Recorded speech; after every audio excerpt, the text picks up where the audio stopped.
নমস্কার বন্ধুরা, আপনারা সবাই কেমন আছেন? আশা করি সবাই অনেক ভালো আছেন। লক্ষ্মী রান্নাঘরে আপনাদের অনেক অনেক স্বাগত। আজ আমি তৈরি করে দেখাবো মুচমুচে পেঁয়াজের পকোড়া, একদম দোকানের মতো, দোকানে যেমন কিনতে পাওয়া যায় ঠিক সেই রকম ভাবে। তাহলে চলুন দেখে নিই আমি এই পকোড়াটা কিভাবে তৈরি করছি। তার জন্য আমি এখানে আমার পরিমাণ মতো পেঁয়াজকে ভালোভাবে ছোট ছোট করে কেটে নিয়েছি। এবার এর মধ্যে আমি স্বাদ মতো দিয়ে দেবো লবণ।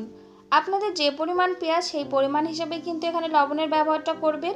লবণটা দিয়ে এবার পেঁয়াজটা আমি একটু মেখে নেব। লবণটা দিয়ে পেঁয়াজটা যদি একটু মেখে রাখা হয় তাহলে কিন্তু পেঁয়াজটা অনেকটা নরম হয়ে যাবে আর পেঁয়াজ থেকে জল ছেড়ে যাবে। সেটা দিয়েই কিন্তু এই পেঁয়াজের যে পকোড়াটা তৈরি করব সেটা মাখা হয়ে যাবে। আমি এখানে ঢাকা দিয়ে 10 মিনিটের জন্য রেস্টে রেখে দিয়েছি। 10 মিনিট পর ফিরে এলাম, দেখুন পেঁয়াজটা কিন্তু অনেকটা নরম হয়ে গেছে। এবার এর মধ্যে দিয়ে দেব আমি বড় চামচের 1 চামচ কর্নফ্লাওয়ার। কর্নফ্লাওয়ারের পরিবর্তে আপনারা কিন্তু এখানে চালের গুঁড়িটা ব্যবহার করতে পারেন। কর্নফ্লাওয়ার বা চালের গুঁড়িটা দিলে কিন্তু এটা খুবই ক্রিস্পি হবে খেতে। আর এখানে আমি 1 বাটি মতো বেসন নিয়ে নিয়েছি, সেই বেসনটা দিয়ে দেব। আর হাফ চা চামচ দিয়ে দিলাম এখানে হলুদ, আর 1 চামচ দিয়ে দেব এখানে ধনে গুঁড়ি।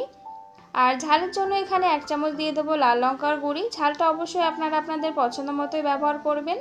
আর 1 চামচ মতো এখানে কালো জিরে দিয়ে দেবো। কালো জিরেটা দিলে কিন্তু পকোড়াটার টেস্টটা খুব সুন্দর আসে, খেতে কিন্তু বেশ ভালো লাগে।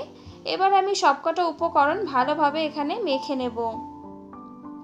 আমার চ্যানেলের রেসিপি যদি আপনাদের ভালো লেগে থাকে তাহলে অবশ্যই একটি লাইক করে দেবেন। নতুন বন্ধু হয়ে থাকলে চ্যানেলটিকে সাবস্ক্রাইব করে আমার পাশে থাকবেন। পেঁয়াজের যে জলটা ছেড়েছিল সেটা দিয়েই কিন্তু এই পুরো মাখাটা হয়ে যাবে। এর মধ্যে কিন্তু এক্সট্রা কোনো জলের ব্যবহার করা লাগবে না। দেখুন এখানে আমি ভালোভাবে মেখে নিয়েছি। এবার এখান থেকে কিছুটা পরিমাণে তুলে রাখবো, যা তারপরে কিন্তু আমি এখানে কাঁচা লঙ্কাটা ব্যবহার করব, কারণ এটা আমার মেয়ের জন্য আমি তুলে রাখছি। এবার এর মধ্যে দিয়ে দেবো আমি কাঁচা লঙ্কা। ঝালটা অবশ্যই আপনারা আপনাদের পছন্দ মতো ব্যবহার করবেন। আমি এখানে কাঁচা লঙ্কার কুচিটা দিয়ে আবার ভালো করে একটু মেখে নিচ্ছি। আমি ভালো করে মেখে নিয়েছি। এবার দেখুন এখানে আগে থেকে আমি তেল গরম করতে দিয়ে দিয়েছিলাম। তেলটা যখন মিডিয়াম গরম হয়ে যাবে তখন মিডিয়াম আঁচে রেখে আমি এখানে এরকম ছোট ছোট করে আমি পকোড়ার শেপ করে এখানে দিয়ে দিচ্ছি। আমি কিন্তু কোনো রকম শেপ দিচ্ছি না, এমনি এইভাবে ছোট ছোট টুকরো করে দিয়ে দিচ্ছি। আপনারা যদি শেপ দিয়ে তৈরি করতে চান তাহলে আপনারা যে কোনো শেপে আপনারা এটা তৈরি করে নিতে পারেন, ছোট বড় আকারে। আমি এইভাবে প্রথমে যে ঝালটা কম দিয়েছিলাম সেটা দিয়ে তৈরি করে নিচ্ছি প্রথমে। বৃষ্টির দিনে সন্ধ্যাবেলা চায়ের সাথে কিন্তু এইভাবে পেঁয়াজের পকোড়া খুবই ভালো লাগে। আর এটা তৈরি করতেও কিন্তু একদমই বেশি সময় লাগে না। আর যেহেতু এটা খুবই ছোট ছোট করে তৈরি করছি তো এটা কিন্তু ভাজতেও বেশি সময় লাগবে না। আমি কিছুক্ষণ এইভাবে ভেজে নিয়েছি। এবার এগুলোকে আমি উল্টে দেব। আর এইভাবেই নাড়াচাড়া করে করে মিডিয়াম আঁচে রেখেই কিন্তু পকোড়াগুলোকে আমি সুন্দর কালার আসা অবধি ভেজে নেব। বেশি হাই আঁচে ভাজলে কিন্তু পকোড়াটা ভেতর থেকে নরমই থেকে যাবে আর উপর থেকে কালার চলে আসবে, তখন কিন্তু ক্রিস্পি হবে না। দেখুন আমি এখানে মিডিয়াম আঁচে রেখেই ভালোভাবে নাড়াচাড়া করে বড়াগুলোকে ভেজে নিয়েছি। আমি এবার এগুলোকে একটা পাত্রের মধ্যে তুলে নেব। দেখুন এটা দেখতে কতটা সুন্দর হয়েছে। এবার বাকিগুলোকেও আমি ওই একইভাবে তেলের মধ্যে দিয়ে দেব।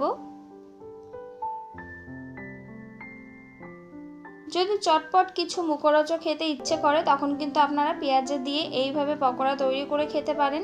একদম অল্প সময়ে তৈরি হয়ে যায় আর খেতেও কিন্তু দুর্দান্ত লাগে। আমি একইভাবে ভেজে সবগুলোকে তুলে নিয়েছি। দেখুন এমনি একটা ভেঙে দেখাচ্ছি এটা কতটা সুন্দর হয়েছে। তৈরি হয়ে গেছে একদম দোকানের মতো মুচমুচে পেঁয়াজের পকোড়ার রেসিপিটি যদি আপনাদের ভালো লেগে থাকে তাহলে অবশ্যই একটি লাইক করে দেবেন। নতুন বন্ধু হয়ে থাকলে চ্যানেলটিকে সাবস্ক্রাইব করে আমার পাশে থাকবেন। বাড়িতে এইভাবে বৃষ্টির সন্ধ্যায় একবার হলেও তৈরি করে খেয়ে দেখবেন, আশা করি অনেক ভালো লাগবে। তাহলে আজ এই পর্যন্ত, ভালো থাকবেন, সুস্থ থাকবেন। আবার চলে আসবো অন্য কোনো রেসিপির সঙ্গে। ততক্ষণে সবাই সাবধানে থাকবেন।